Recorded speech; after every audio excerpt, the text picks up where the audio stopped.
Assalamu alaikum wa rahmatullahi wa barakatuh.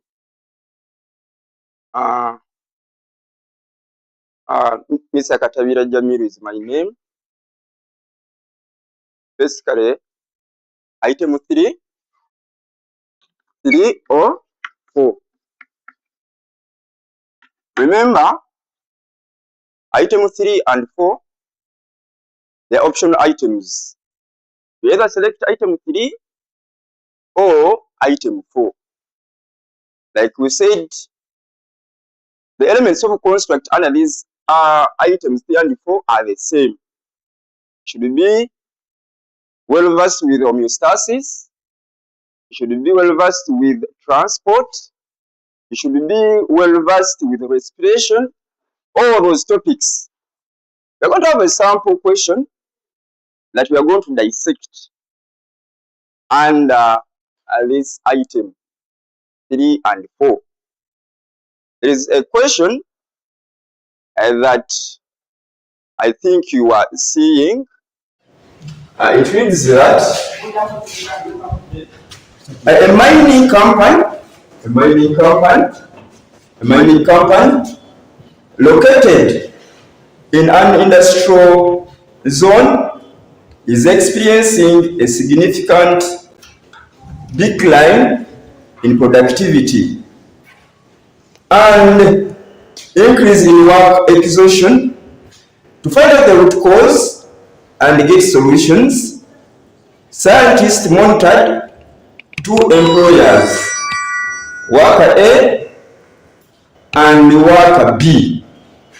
But worker A was physically active, as you can see in that item, and has a high carbohydrate diet. Worker A is physically active and has a high carbohydrate diet. And when you go to worker B, is sedentary, has a sedentary lifestyle, but also has a low carbohydrate diet. That is worker B. And they're telling you in an exhausting 8-hour heavy lifting shift in hot and unventilated tunnels. So worker B is having a sedentary lifestyle, has a low carbohydrate diet, but again is working for 8 hours lifting things that are heavy. You can just imagine. And the tunnel which is working is water also, but again is also unventilated, as you can see in that scenario. Now, the question goes further. It says that the safety officer recorded the following baseline physiological data, which is in the table. Now, what parameters that were monitored in these two workers? Well, parameter here,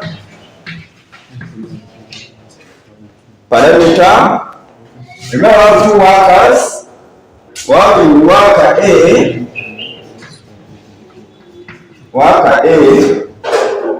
and also worker B.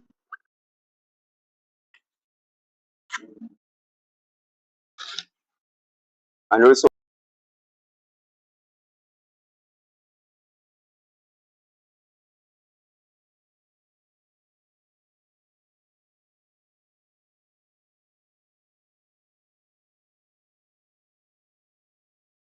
worker A, the blood pH was normal. When we come to the worker B, the pH was highly acidic. That was the first parameter. Then there was another parameter, that was heart rate. Heart rate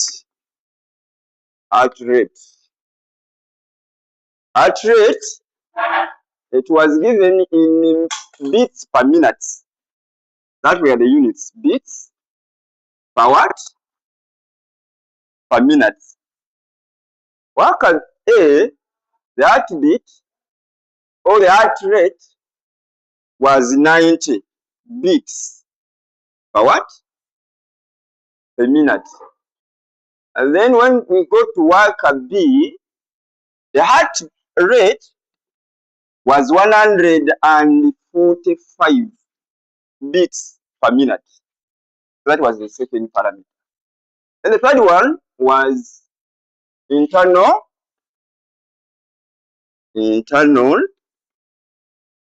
body what?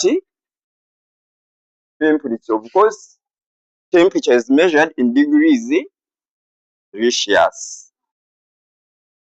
Then worker A had 37.2 degrees Celsius. Then that for worker B, the internal body temperature are deviated to 39 point what? 0.5. We went to blood glucose level. That was the fourth parameter. In the units were milligrams per deciliters. Worker A had 90 milligrams of glucose per deciliter, and worker B, the glucose levels were low at 55. Lastly, the other parameter that was monitored, it was the pupil. Pupil is part of the eye. Pupil reflex response.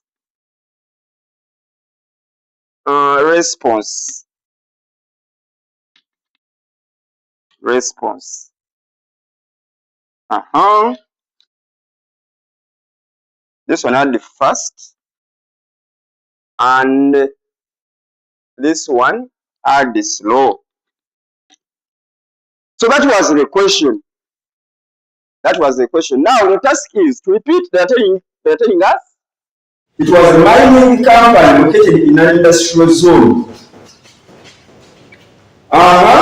which is experiencing a significant decline. Now, there is a one there, a mining company, and it was located in an industrial zone. That was described.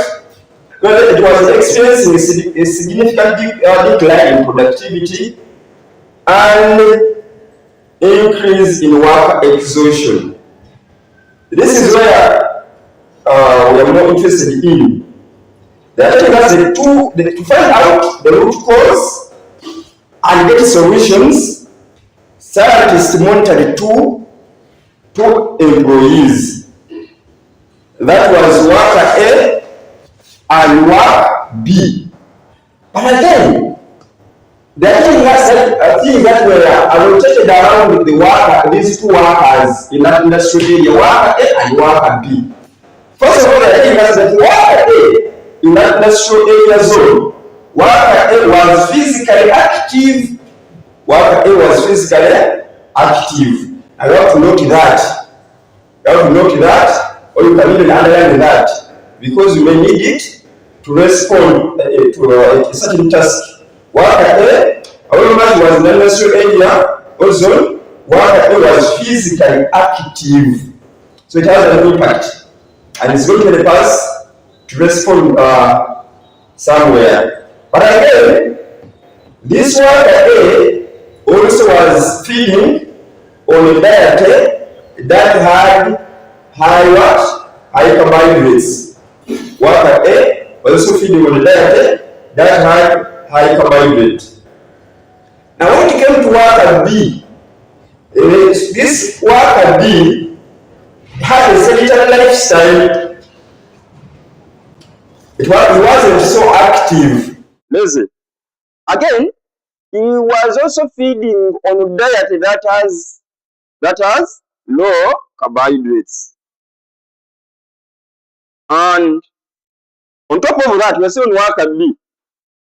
Better lifestyle, feeding on low carbohydrates diet, but again, was working in an exhausting 8 hours lifting heavy things. So he was working for 8 hours in the way that he was lifting things that were very heavy in a hot and unventilated tunnels. In a hot and unventilated tunnels. So those were the two workers. Now, they are telling us the safety officer recorded the following physiological data from these two workers. And worker A, like I've said, that worker A, the first parameter that this safety officer was looking at, he first looked at their blood pH. And he found out that the blood pH for this worker A was normal. Then for that worker B, his pH was highly acidic. He went further and monitored their heartbeats or heart rate, where he found out that for the worker A, who was generally active, physically active, and was having some high carbohydrate diet, the heart rate was 90, and this one for worker B was 145. The internal temperature was 37 and 39.5 respectively. The blood glucose levels for worker A had 90, 55, and the peak reflex responses for this worker A was very fast, and for worker B was slow. Now the task is, they are telling you the first task, describe the pathways of the autonomic nervous system involved in bringing about an increase the heart rate. So that is part of the analysis. That is part of the analysis. The data. We're going to analyze the data. So that was part A. Then part B, before I respond to that, part B was asking, explain the differences between the blood pH and the heart rate of work A and B. Describe the relationship between blood glucose and the speed of the pupil reflex response. Think about you are seeing those questions there, and suggest why work B's internal body temperature has risen. What reason? To a dangerous 39.5, as you can see in that scenario. Now let me begin with that analysis. All those part A, part B, part C, and part D. All those 4 questions now, they are summarized in what we call the analysis part. We are going to analyze. Basically, we want you to analyze this data. We want you to analyze that data. We are going to begin with the first part. They want you to describe the pathway of the autonomic nervous system involved in bringing about the increased heart rate. But before I respond to that, questions involving analysis. This was this question where it was a seminar question. But all questions involving analysis, first of all, you have to look at the data given to you. You have to relate the scenario, the data given to you, and the response should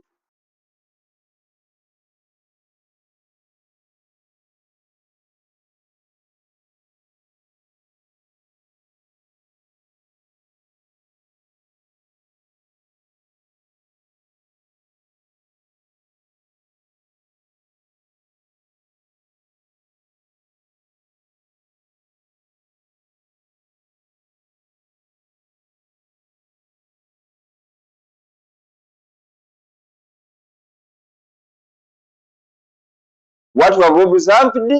The observation could be in the scenario. The observation could be in the data summarized in the table. So we have to talk about those observations. Then, why is it like that?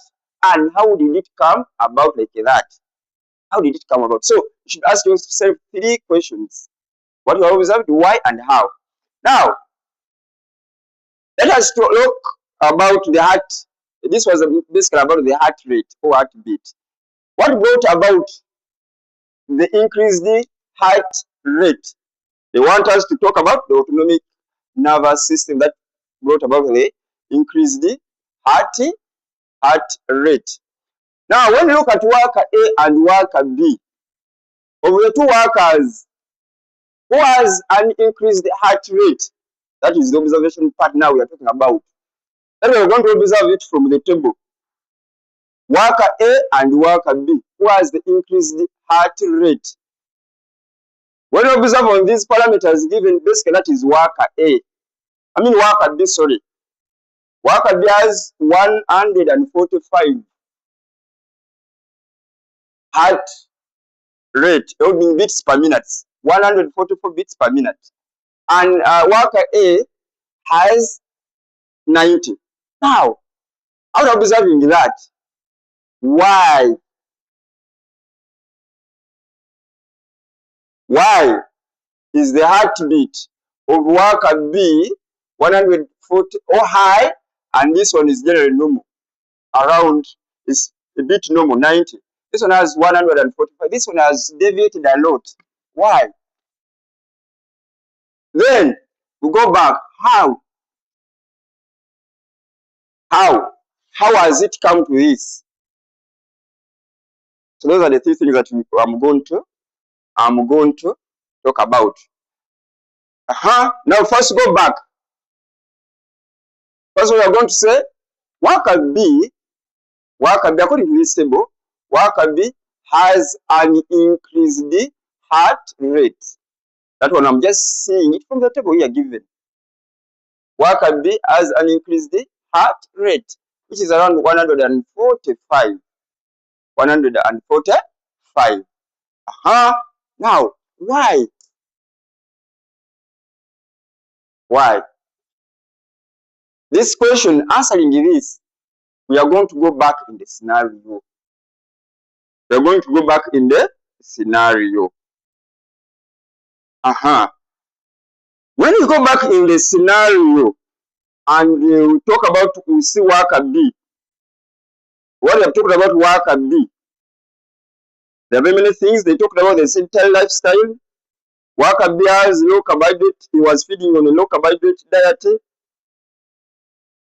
And was exhausting 8 hours lifting heavy materials in unventilated tunnels. Now, out of those that are rotating on worker B, which one could, now you ask yourself, which one of all those they have talked about in the scenario, which one could have brought the heartbeat of this worker B to deviate or to be higher than this of worker A, according to the way he's behaving, the clue that we are given in the scenario? Is it the low carbohydrate diet? Is it lifting heavy materials for 8 hours? Is it working in a hot environment? Is it working in unventilated tunnels? All those you have to ask. You have to ask yourselves. Now, according to that, we are going to relate this increase the heartbeat. I can relate it to working in unventilated tunnels. Working in unventilated tunnels. So because the tunnels are unventilated, we're expecting low oxygen content. Now, what will happen? What will happen when the tunnels are unventilated and the oxygen content within the tunnels is low? We can talk about now accumulation.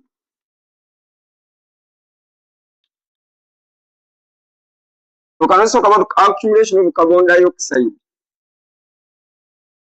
Accumulation, oxygen is low, carbon dioxide is going to accumulate. The tunnels are unventilated.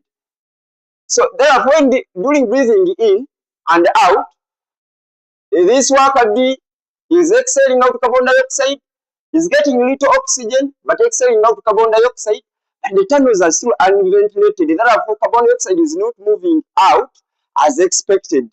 Now, what will happen? It will increase the carbon dioxide levels. It will increase the carbon dioxide levels. Now, when the carbon dioxide levels are increased, what will this relate to the heartbeat? That's where we are going now. So Magambye, observation, why and how. The first observation, Magambye, what we're going to see, what we're going to talk about, that worker B has a high heartbeat. That is what we're going to observe.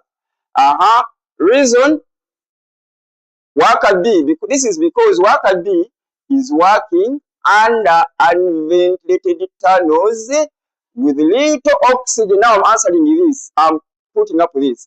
With little oxygen, that will be having little oxygen, and that will favor accumulation of carbon dioxide. Now, how are those causing the heartbeat to increase? Now we are going to the how. How?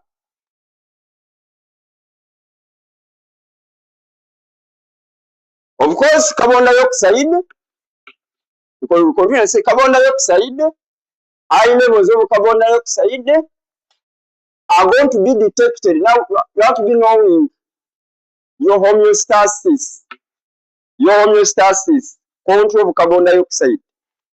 The high levels of carbon dioxide now that will accumulate in blood. The high levels of carbon dioxide will accumulate in blood are going to be detected.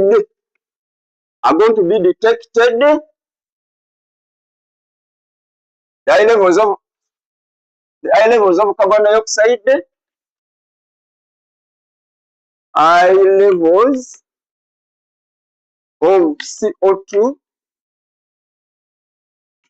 will be detected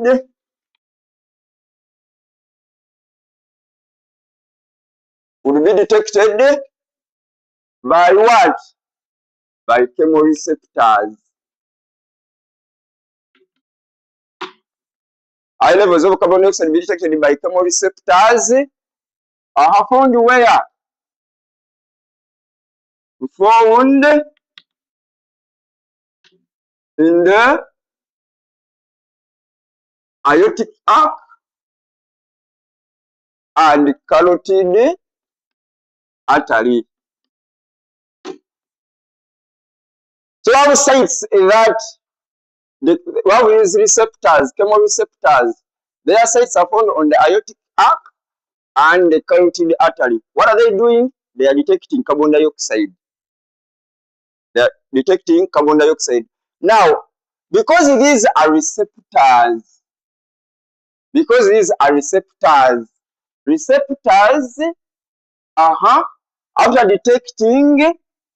after detecting a change in an environment, they do they cause an impulse that has to be transmitted by a nerve. So chemoreceptors from the aortic arc and carotid artery will detect that the carbon dioxide levels are high. Then impulses will be generated. These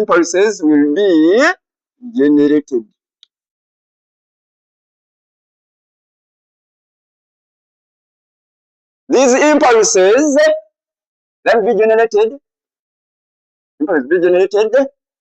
then transmitted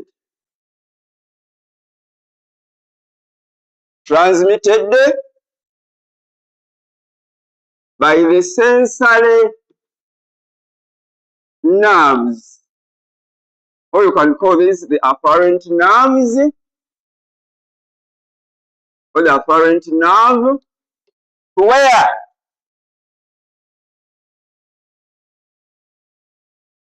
afferent nerve, where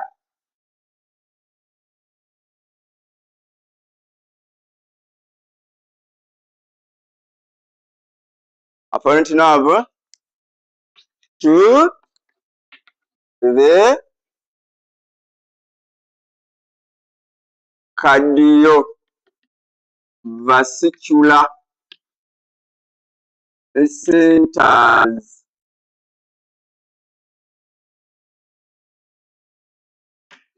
In the medulla.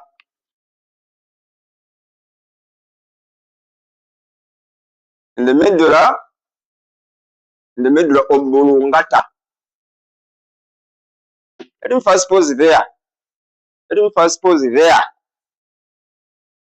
Now, that's why I've told you that item 3 and 4 should also be well with homeostasis. Controlling of parameters, basically carbon dioxide pH. Sometimes a question may come involving controlling how blood sugar is controlled, how water levels is controlled. You should be knowing that homeostasis part. Here basically they were talking about the heartbeat, or how is the carbon dioxide controlled. Like I've told you, there has to be chemoreceptors. When the carbon dioxide levels in the body increases, and we have seen what led to the increase in the carbon dioxide level between these two workers from the scenario, worker A and worker B. We have seen why the carbon dioxide, the heartbeat had to increase because of the carbon dioxide. This worker B was working in unventilated area, so carbon dioxide was high. When carbon dioxide was high in his blood, carbon dioxide is related to the heartbeat. How? That's what we are answering now. When the carbon dioxide was high in his blood, this worker B, the carbon dioxide levels were detected in blood. Carbon dioxide were detected in blood. Carbon dioxide is detected by chemoreceptors. Receptors that detect carbon dioxide. Chemoreceptors, they are called chemoreceptors, and they are found at the aortic arc and at the carotid artery. One of those chemoreceptors, their work is to detect carbon dioxide levels. That the carbon dioxide is high or low, they do that detection. So after they have detected receptors in all parameters, receptors, this is the work of the receptors at detect. Receptors detect stimulus, they detect. So the receptors detect carbon dioxide, they are found in the aortic arc and carotid artery, and those receptors are called the chemoreceptors. But after receptors detecting a change in a certain parameter, for example, this we are doing in carbon dioxide, after detecting, they have to generate an impulse. They have to generate an impulse. And since all of us are talking about this, impulses have to go to the central nervous system for interpretation and giving an appropriate response. So these chemoreceptors will detect, generate an impulse, that carbon dioxide is high. This impulse will be transmitted, will be carried. In other words, the impulses will be carried by the afferent nerves or the sensory nerves to where? To the cardiovascular centers in the medulla oblongata. Now, medulla oblongata is part of the central nervous system. It's part of the brain. Central nervous system is made up of the brain or spinal what? Or spinal cord. Now, these impulses, they will be taken to the cardiovascular center in the medulla oblongata. Medulla oblongata controls very many parameters. One of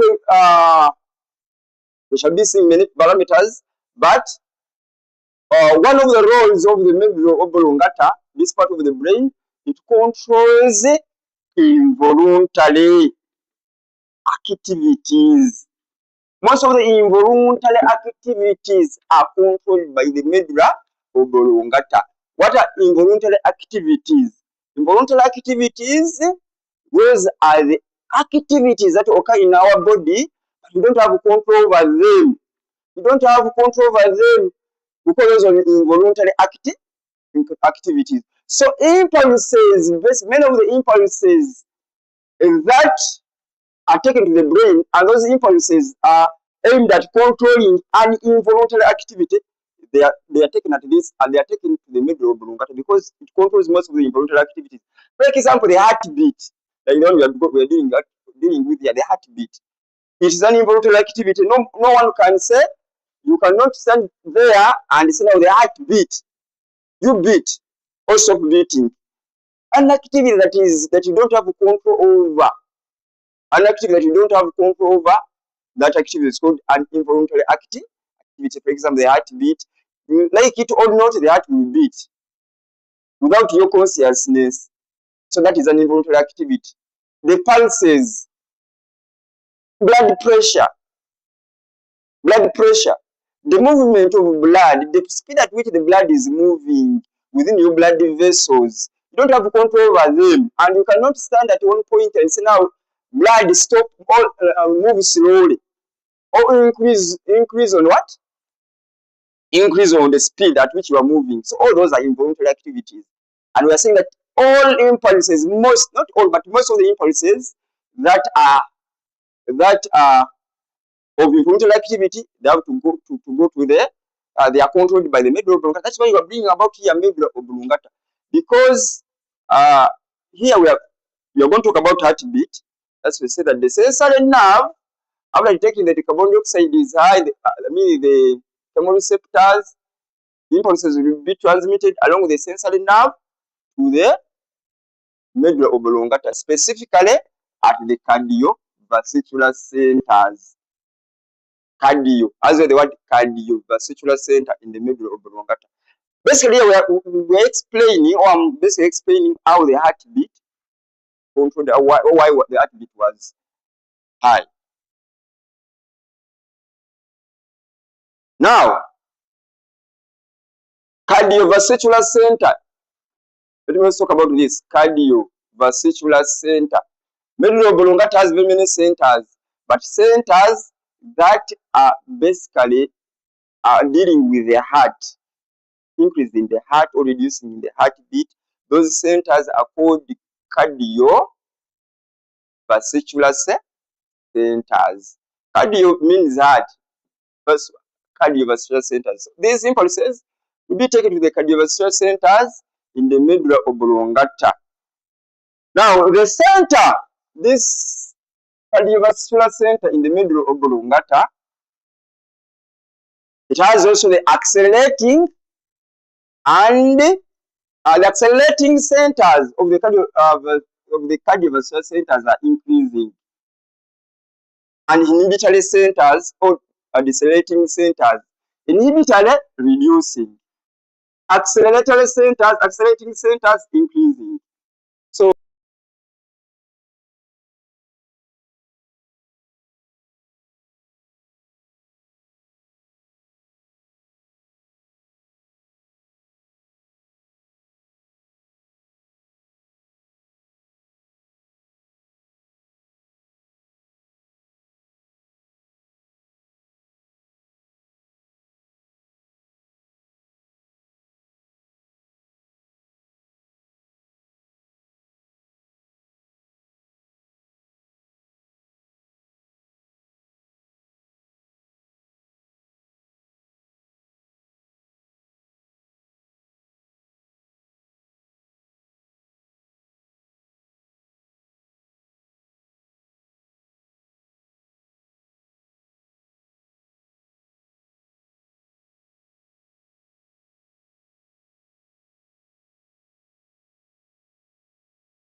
increase in the heartbeat.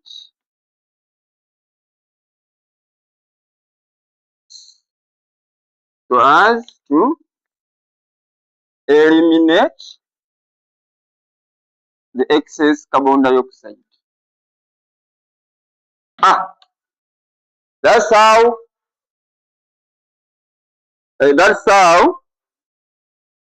the autonomic nervous system was involved in bringing about an increase in the heartbeat. So you should have known that homeostatic control of carbon dioxide, because increase in heartbeat is one of the control of carbon dioxide levels. To summarize it, let me make some little summary on that. Such that one is done and dusted. All this that I've been writing here, I'm summarizing it here, and pay more attention on this, because it's summarizing all that was talking about, all that I was talking about.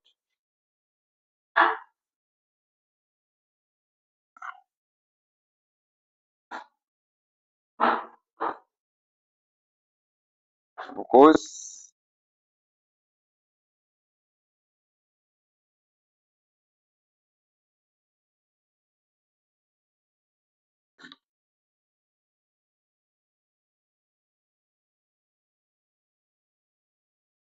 I've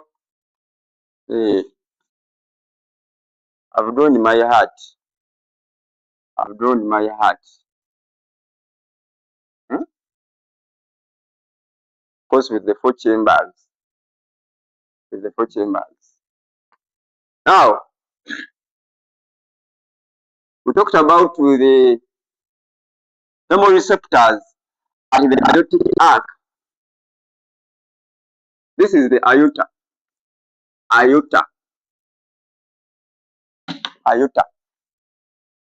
That big blood vessel. That carries oxygenated blood from the heart. Now, how is this blood vessel that goes to the head? This is the carotid artery. There are also some chemoreceptors.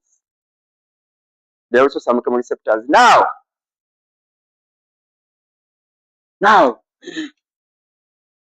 whenever the carbon dioxide levels in blood are high, like the situation that we are seeing, the scenarios, you are working in an environment that is unventilated, the carbon dioxide will increase, because the carbon dioxide you are breathing out is not will not move away. The area is unventilated. The fact that the carbon dioxide will keep on accumulating.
They tell you this impulse to the medulla oblongata.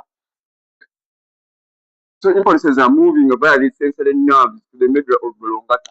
But medulla oblongata has very many centers controlling very many parameters.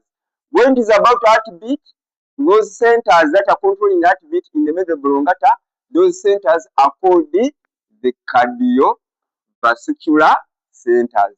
I'm showing you that this is my medulla oblongata now. This is my medulla. Now the centers here are called the cardiovascular centers. Cardiovascular centers of the medulla oblongata. That's why these impulses will go. Because we want the heartbeat to increase so that carbon dioxide that was there is eliminated, these impulses will go to the accelerating centers of the cardiovascular center. Accelerate means to increase. Accelerating centers. If the heartbeat wants to increase, it will go to the accelerating centers of the cardiovascular centers of the medulla oblongata, from the medulla oblongata. So the impulses reach there are accelerating centers of the cardiovascular centers in the medulla oblongata. Now when impulses reach those centers, now the medulla oblongata will basically know that because the impulses have come to the accelerating centers, we need to increase the heartbeat. And look here.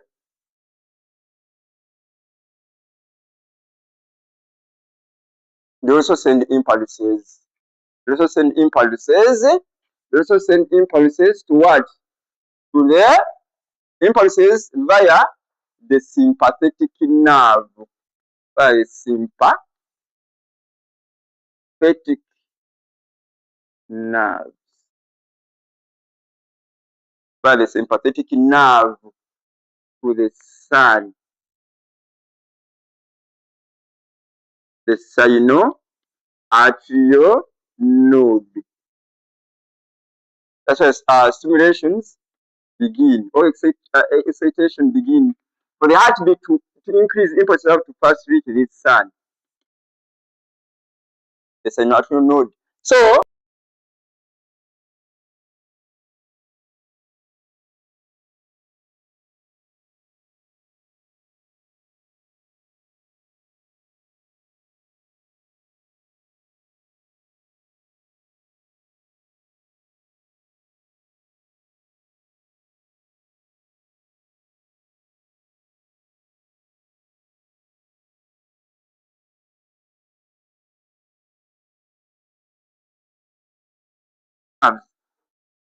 it brings about increase.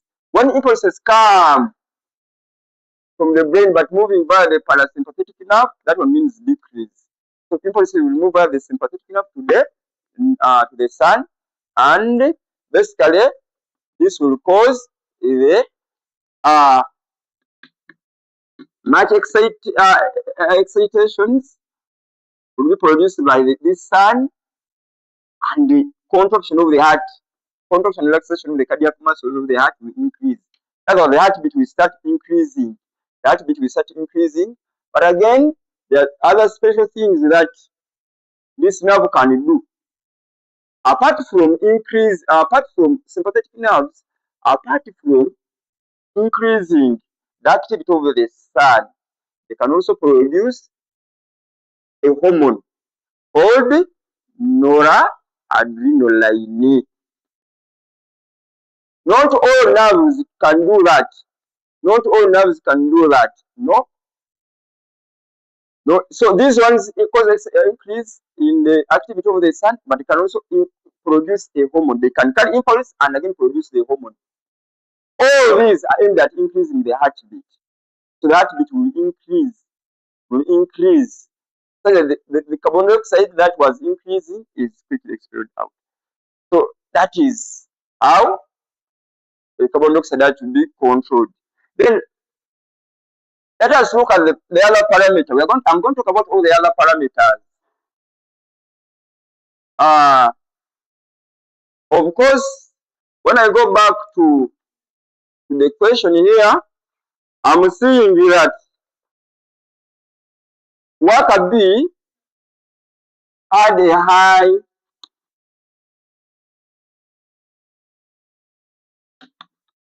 acidic pH. The pH was highly acidic. This was pH. When you look at that parameter of pH, the pH was highly acidic. Then for that of worker A was normal. Now you should ask yourself, why was the pH of worker B highly acidic? Highly acidic. And that for worker A was generally normal. Because we have observed that the pH for worker B in the table was highly acidic. This one was normal. Why?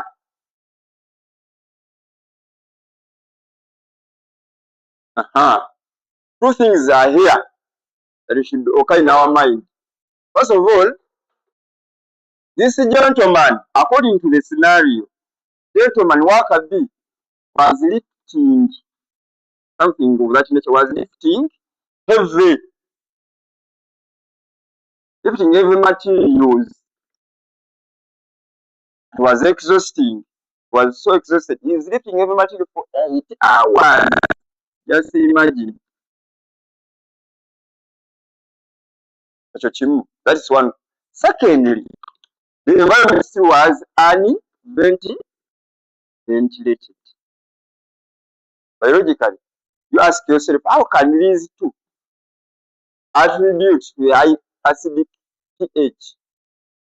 How can this increase the pH? How is this?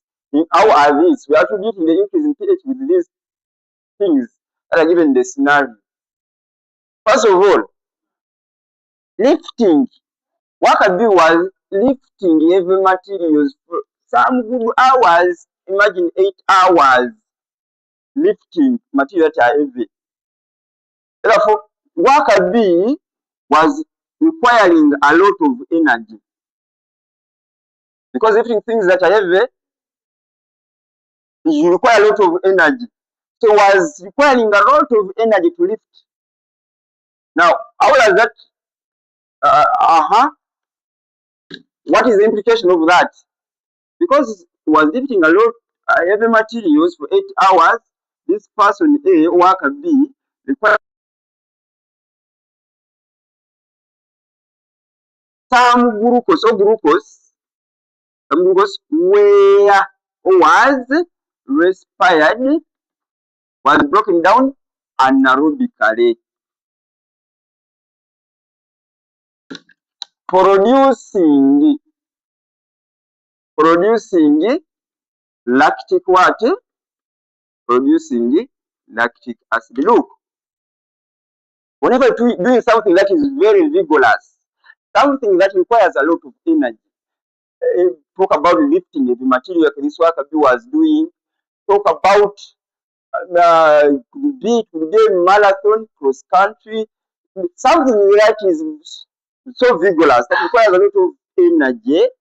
Some glucose is respired or is broken down anaerobically without oxygen. Anaerobically, it means that glucose is broken down without oxygen.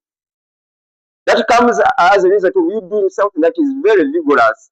You require a lot of energy, so the body resorts to breaking down some glucose anaerobically without oxygen, because the oxygen to be having is not enough to cater for aerobic respiration. So some glucose will be broken down anaerobically. And the implication, when the glucose is broken down anaerobically, it produces lactic acid. Now, we are telling why, I'm explaining why this gentleman had a high acid. Increasing in the accumulation, of hydrogen ions in the body, in the blood, which raises the pH. Because pH, talk about the hydrogen ions. So acids, these acids liberate hydrogen ions, which increases the pH to become acidic. That is the first response. That's why his pH was acidic. Now, this first response, well, I was boiling the leaf from this, so that was given the scenario, lifting every material for 8 hours, and relating how it can increase the pH. Huh? The other thing was about this, unventilated can also work. Unventilated, somebody can also talk about this. Because also worker B was working in unventilated.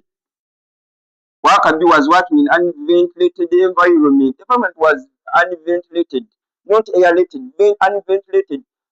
So this one increased the levels, increase the carbon dioxide levels in blood.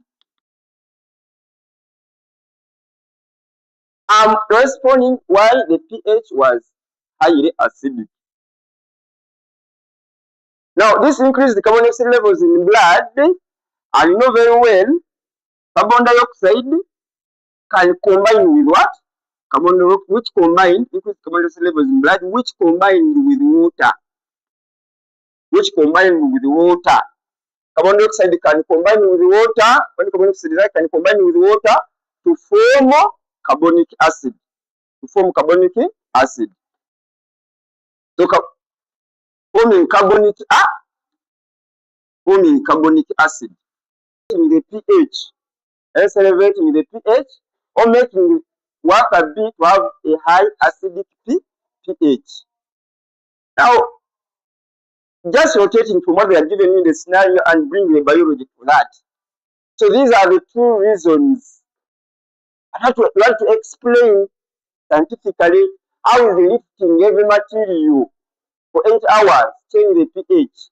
Why is the environment being unventilated that this gentleman was working in, increasing the pH become acidic? So that was that. So to respond to that. Again, all this is analysis. All this to talk about analysis, under analysis. This is we just say you analyze.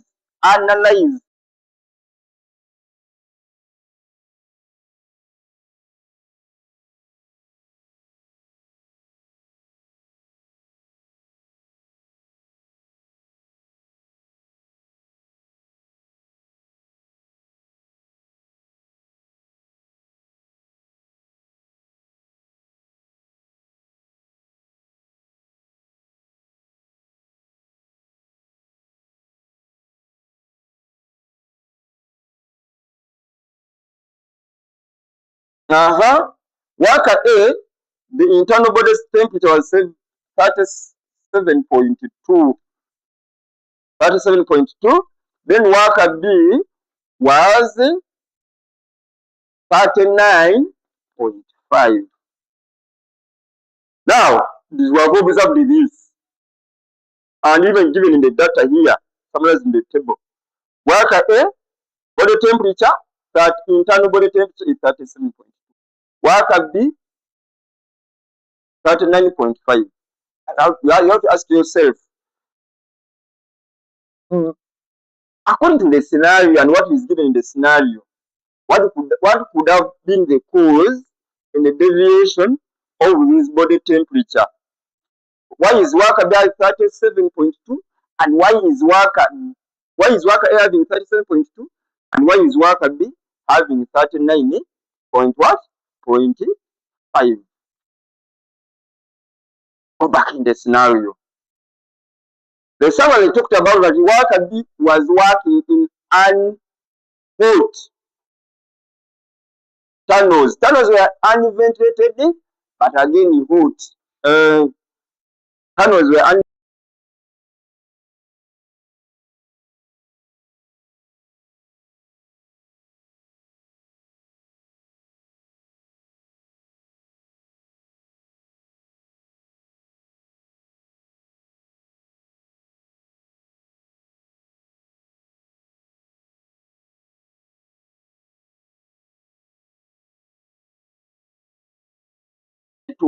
compared to worker A, who had 37.2.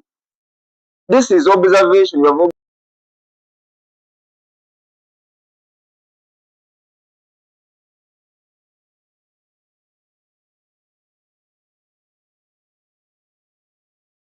it from the scenario. I'm not just assuming. This worker, because that's right, you have to read the scenario very well and the maths. Because the scenario will be answering the task. This scenario.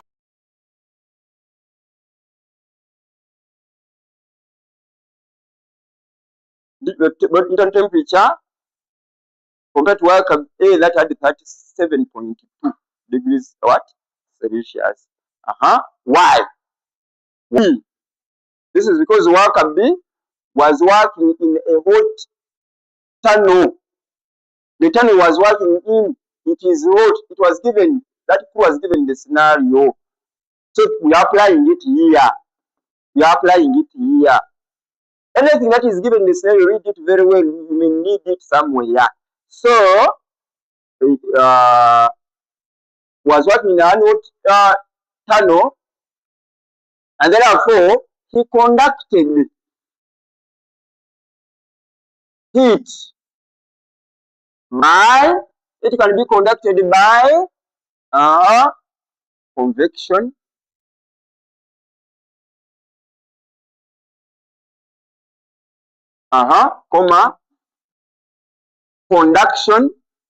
conduction, conduction, and radiation.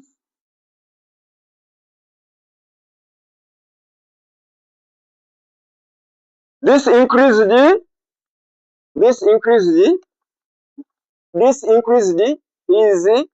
internal body temperature. Look, the way we get heat, the body gains heat, it can be got by convection.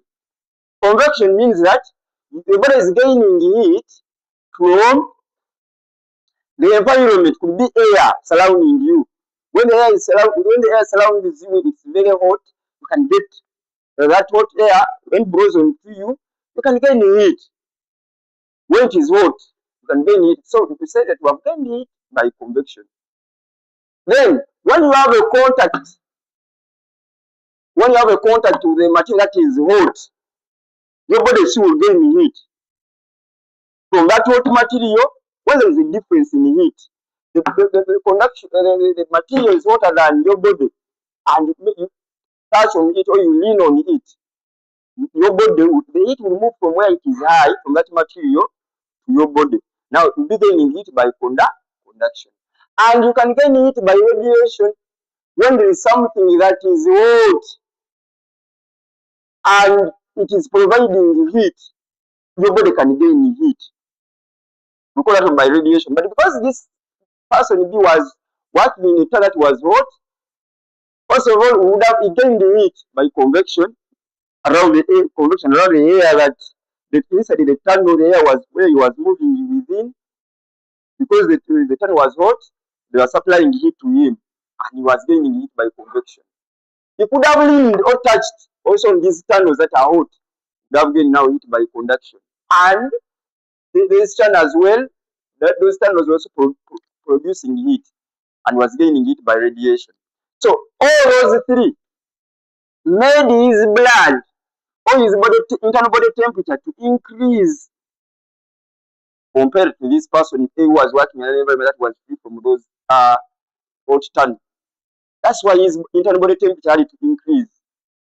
He was working in a hot tunnel, and therefore, person worker B, he gained the heat. Again, we heat in three ways.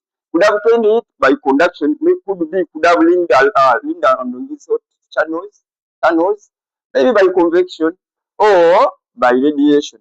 That made his body temperature, internal body temperature, to increase.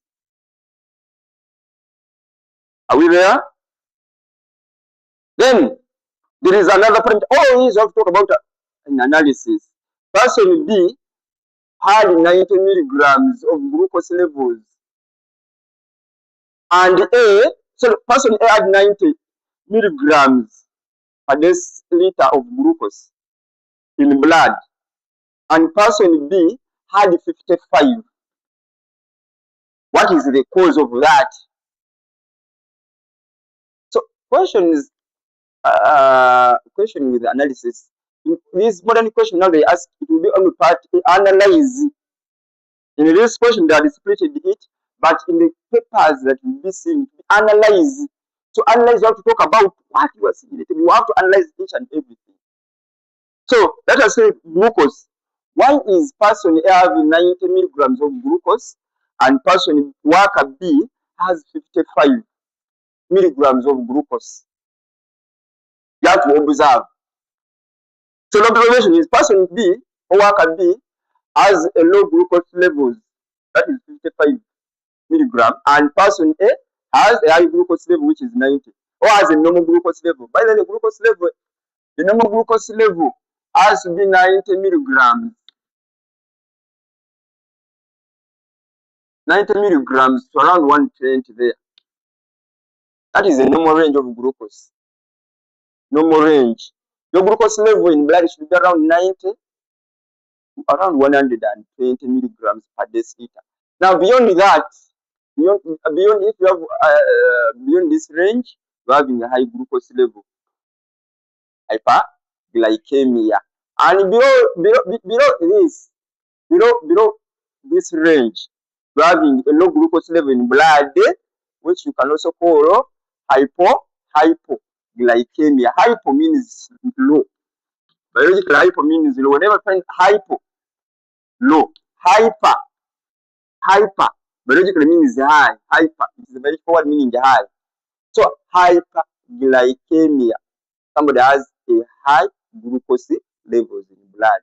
Hypoglycemia, somebody has a low what? Low glucose level in blood. Now, person worker A, we have said that had 90 milligrams of glucose in blood. That was the normal range. It was under the normal state. But person B, worker B, had 55 milligrams of glucose. We are going to analyze that. If B having 55 milligrams of glucose, that was hypoglycemia. Should be at least a bit related to the scenario. What could have caused worker B to have a low glucose level, which is 55, and not having a normal range like worker A? Go back to the scenario. There are some clue that was given. They are telling us worker B, there's someone that talked about that worker B had a low carbohydrate diet. Hey, are you seeing now? Every statement in the scenario makes a meaning when it comes to the task. Worker B had a low carbohydrate what? Carbohydrate diet. Was feeding on a low carbohydrate diet. I think that which is in the table, the data that is given in the table, that worker B had 55 milligrams of glucose compared to the worker A, who was feeding on a high carbohydrate diet. You see? Now, how are we going to analyze that? We are going to say worker B, we analyze the glucose. Worker B had a low glucose level. Low glucose level, which we also call hypoglycemia, which we also call hypoglycemia. Compared to the worker A, who had a normal range of glucose, that was 90. Now, Chimala, why? Why? This is because worker B was feeding on a low carbohydrate diet. Is it there in the scenario? Yes. Worker B was feeding on a low carbohydrate diet, yet carbohydrates are broken down during what? In the products.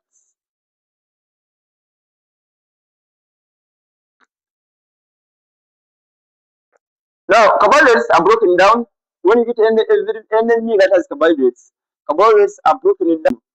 Diets that have low carbohydrates, and the carbohydrates have to be broken down to form glucose.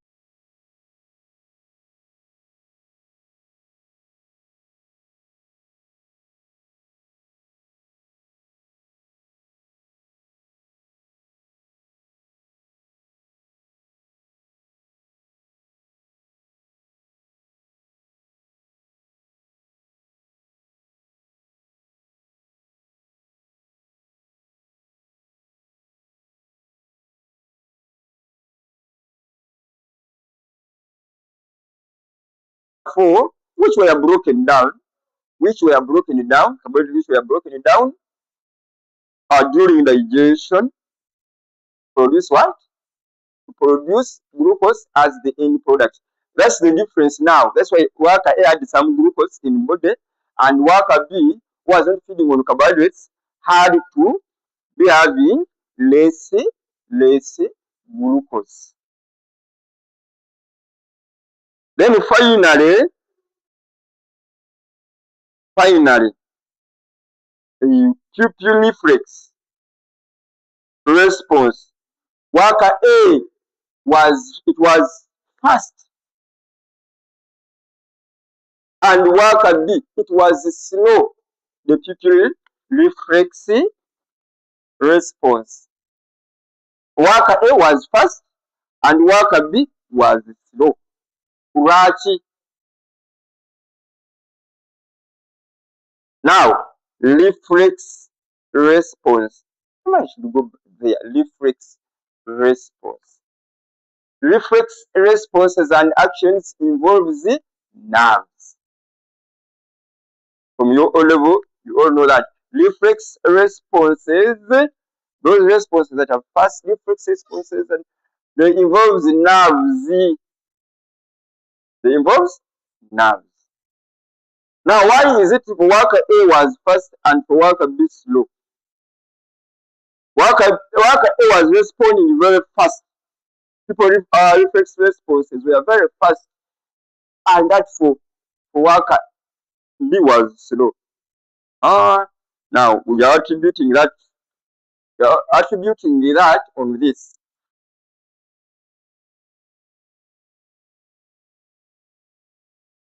On the glucose.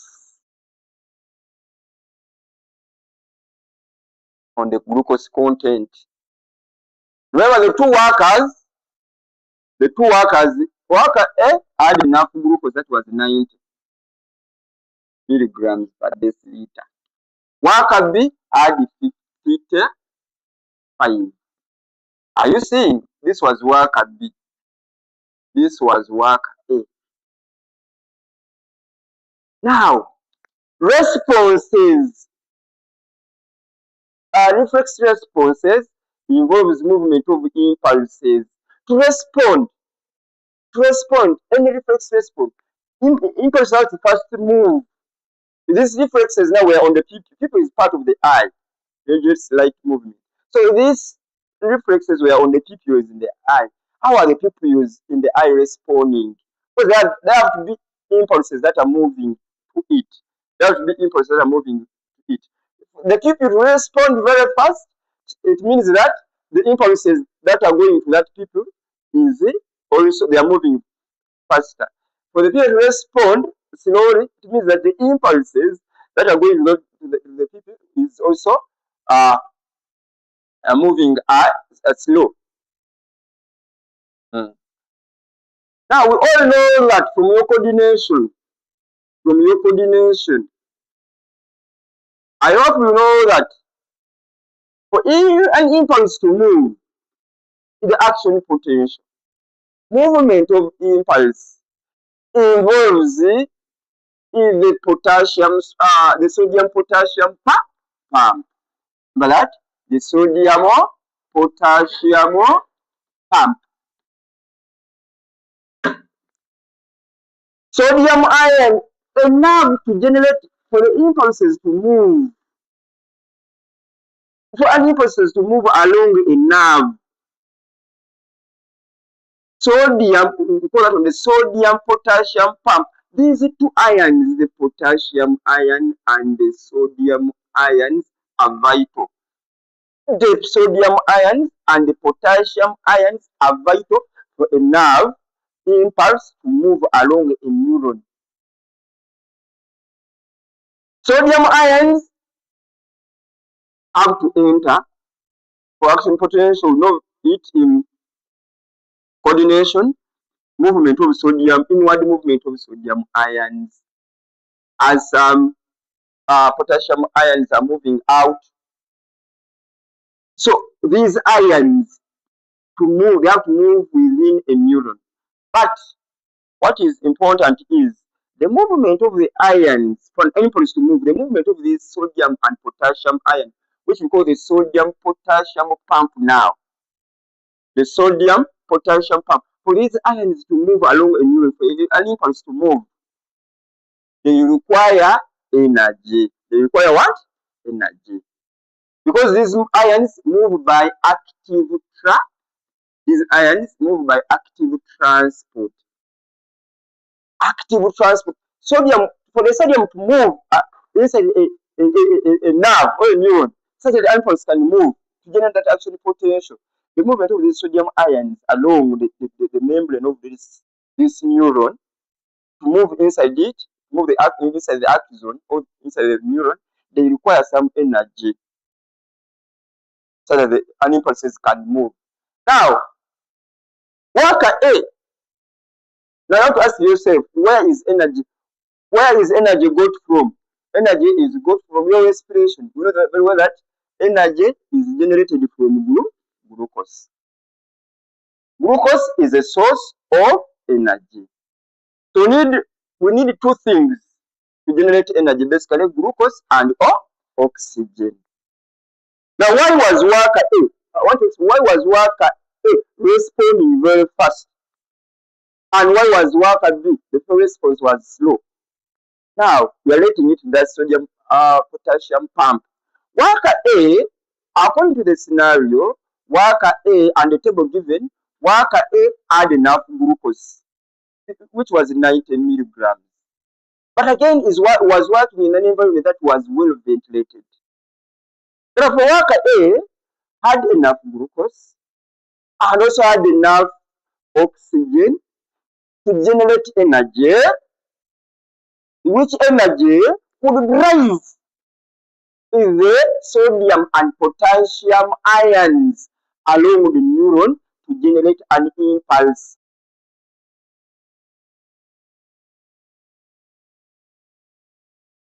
The impulses were moving very fast to the pupil so that the pupil can respond. Because had enough glucose, had enough oxygen, it was making that energy to enable these ions move out, sodium ions moving out, potassium ions moving very fast because they require energy. That the impulse was moving very fast. That's why it was responding. But the counterpart, this worker B, who had little glucose from the scenario, yes, the glucose was little. You see, 55. Again, they also talked about working in unventilated what? Unventilated tunnels. So the glucose was little. The tunnel that in which he was working in was also unventilated. The tunnels being unventilated, it is affecting the oxygen now. But again, even the glucose is little. Glucose is little, and the channels are unventilated. Therefore, is having less oxygen. Now, that will reduce the rate of respiration. The rate at which energy is being produced. So worker B produced less energy because of those two conditions. Having little glucose and working in unventilated condition produce less glucose and produce less energy, which was required, which energy is required in the movement of the sodium and potassium ions. Then that one made the pupil response, the pupil reflex response to become a bit slower. These ions were not moving in very fast because of the little energy that was generated. The ions, the potassium ion, sodium ion were not moving in and out fast because the energy was less. And the impulse was moving slow. The impulses were moving slowly, and how that one affected his response, or that one made the response to become slow. So that's how we have to analyze the biology there.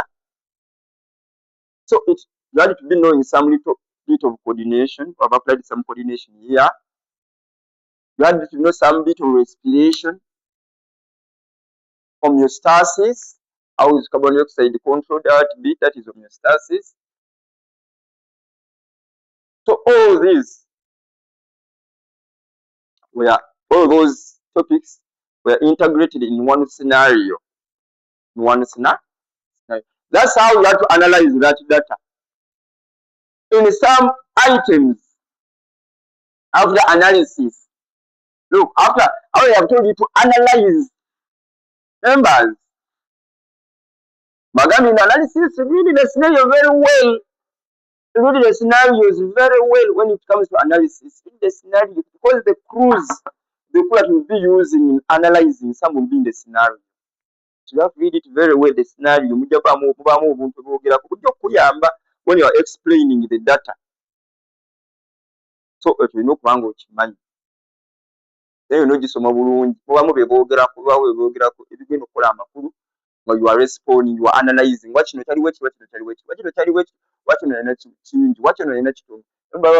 scenario. You are going to base on that to explain now. You have to be knowing some knowledge of certain topics. Now, part B is you are evaluate. Or basically, they want you to give recommendation and solutions. In some scenario, they can give the recommendations. In some scenarios, part B, they can give the recommendations. There are very many scenarios I have seen in that nature. The doctor advised somebody to maybe take a lot of water. That was the first recommendation from the doctor. The doctor also recommended a person to take food containing iron. The doctor recommended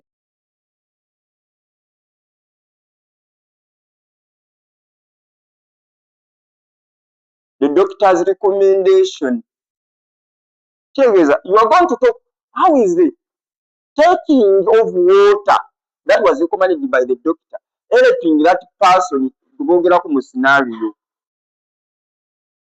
I know just take water because as the doctor recommended him to take water, to do this and this. As to eat foods containing irons, because when he eats foods containing irons, the way for him may be manufacture more red blood cells to carry oxygen. Because there's maybe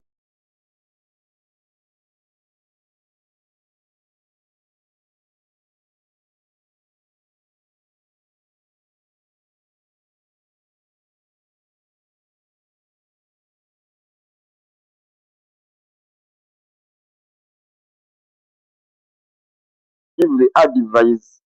For you to give the recommendation, like here, suggest strategies that can be taken by worker B to stabilize. Worker B namwe magezi ki. That what recommendation what advice can you give to worker B such that his condition is stabilized. The pH that are deviated can normalize the other parameters, such as the glucose levels that were low to increase, such that the body temperature that were high can go back to normal. But they are just, it is a necessary question, what advices? They are not given. What strategies can you do to help this worker be? Some questions they are just open like that. You have to give the advice. Or the advice can be given maybe by a doctor, maybe by a medical worker. You have to analyze how are those advices helping the biology there. Wow, how are they helping? Okay, now here they want the strategies. Worker B, yes, you can recommend worker B to work